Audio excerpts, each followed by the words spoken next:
Hey, everybody. We have a really great interview coming up for you. Melissa MacCoubrey is the narrative director for Assassin's Creed Odyssey. And at the launch party at Ubisoft Toronto, we were able to sit down with Melissa and talk to her for just a few minutes. We asked some interesting questions about the story of Assassin's Creed Odyssey, kind of where the ideas came from and how she approached the story. Of course, it is the first in the series to allow the players to play the entire story as male or female, and there's a lot of new RPG mechanics added to it as well. For more of our thoughts on that, be sure to check out our review of it right here on our YouTube channel. But this is Melissa MacCoubrey, who is the narrative director for Assassin's Creed Odyssey at Ubisoft. So, Melissa, Assassin's Creed Odyssey is the first game that allows the player to play as a male or a female. As the narrative director, was that hard to write a story that was genderless, essentially? No, because we knew that we wanted to make a personal story about family and family ties, what it means to be a hero, a Greek hero, and about this mercenary that was essentially discovering Greece at the same time as the player, at the same pace as the player, and that isn't a gendered story.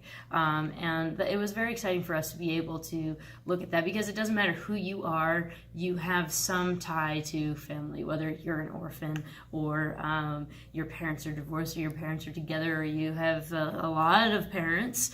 You have some connection to family, and we knew that transcended gender, and it didn't interfere. Like, gender did not interfere in the story. It was always something that we wanted to do, that we were just going to tell the story of these people who were trying to find their way. And we just wanted to incorporate player choice so that it would feel like it was more your story. So right. We give you the option of playing Alexios or Cassandra.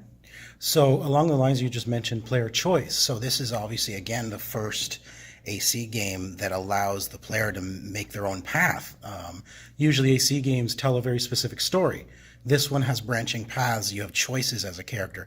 What were some of the challenges in writing a story like that, where you don't know what the player is going to choose? I think looking at the story in terms of what emotional beats we wanted to hit, where the story was going to begin and in the different ways that it was going to end was challenging, just so that we didn't end up with a story that, you make choices, you make choices, you make choices, and all of a sudden you can't contain it anymore and it doesn't mean anything and it doesn't make sense. We didn't want that.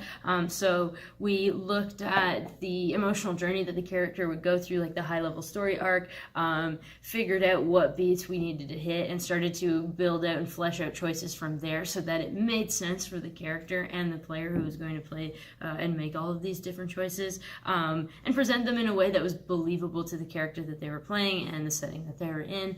And it was challenging to do that, but at the same time it was exciting, because then you start to be able to explore all the different parts that you wouldn't have been able to explore if it had been one linear story. So how different can a story become as the player plays through it? Or do you, as you're writing it, are you still kind of constantly reining them in to go down a specific path of the story you want to tell? Well, it depends on kind of what story we're talking about. So for the hero's journey or the main quest line, we made the personal story, but then there are also other stories that open up based on different locations that you visit and different people that you talk to, so that you have a beefier, broader story that is interwoven with one another. So it's not just one story arc, but then there are also stories that happen around the world, so characters that you meet in different islands, what people would traditionally call a side quest. We wanted those stories to be engaging and informative, but also exciting and emotional in their own way as well. So those stories and the main story interact with choices in different ways. Some are bigger consequences, some are more short term, some have delayed consequences, so you interact with somebody and you don't know that they're going to pop up later, or vice versa. You kill them down and then it's a different storyline going forward without that character.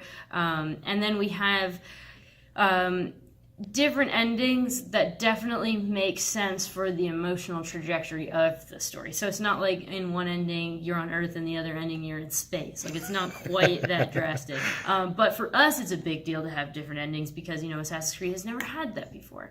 And being able to explore that, especially in like a family context, is very exciting. Yeah, it's definitely it's a new direction for the Assassin's Creed game and for the IP. What was the inspiration behind going down this new, almost full-on RPG mechanic in this IP that's really never had that, and only slightly in Origins? So for us, I mean, I was gonna say, like, kind of felt like it came out of nowhere. Like, I came off Syndicate and I was like, it would be awesome if we had choices in dialogue, because I was like, oh, cool, we get to know these people better and stuff. But Origins definitely helped push the franchise in that direction. Like, it took the first steps towards creating it, its own RPG, and then we saw that, we were very inspired by it, and we wanted to push it even further. But I do think it was something that had been on the minds of the creative director and the game director for a long time. So was that hard to write for then? Or did you enjoy doing that? I liked it. You loved it. I mean, I'm a bit of a glutton for punishment too, so it was exciting. What it was some of your inspirations for telling the story, like things like 300 or Spartacus, and of course general Greek mythology. What were some of your inspirations here? Mostly, like, if I dove headfirst into Greek literature. And the writings of Herodotus that I mentioned earlier, Plato's writings on Socrates are a riot. The different plays that were big at the time, like we have Lysistrata by Aristophanes, which is like all sexual tension all the time. And then you have Oedipus Rex, which is, if you don't know, the story about the king whose city succumbs to the plague, and then he finds out it might be his fault because, he might have killed his dad and he might have slept with his mom, and there might be some kids involved. It's a bit messy.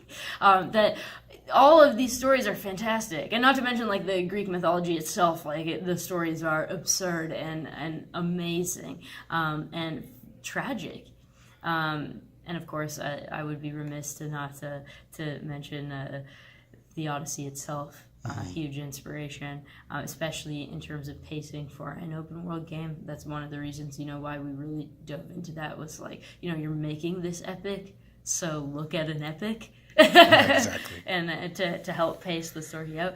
So really, those were like the biggest inspirations, especially in terms of the tone of the game. So one final question for you: Alexios or Cassandra? Yes. Well, Cassandra, probably. They're both good though.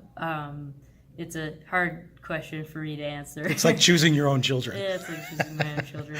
And I love them dearly, and I think they both bring very unique qualities to the game that really make them feel like their own separate character. But yeah, I'd probably say Cassandra. Awesome. Melissa, thank you so much. Thank you. So I want to thank Melissa once again for spending some time with us at the launch party. That was it was great to meet her.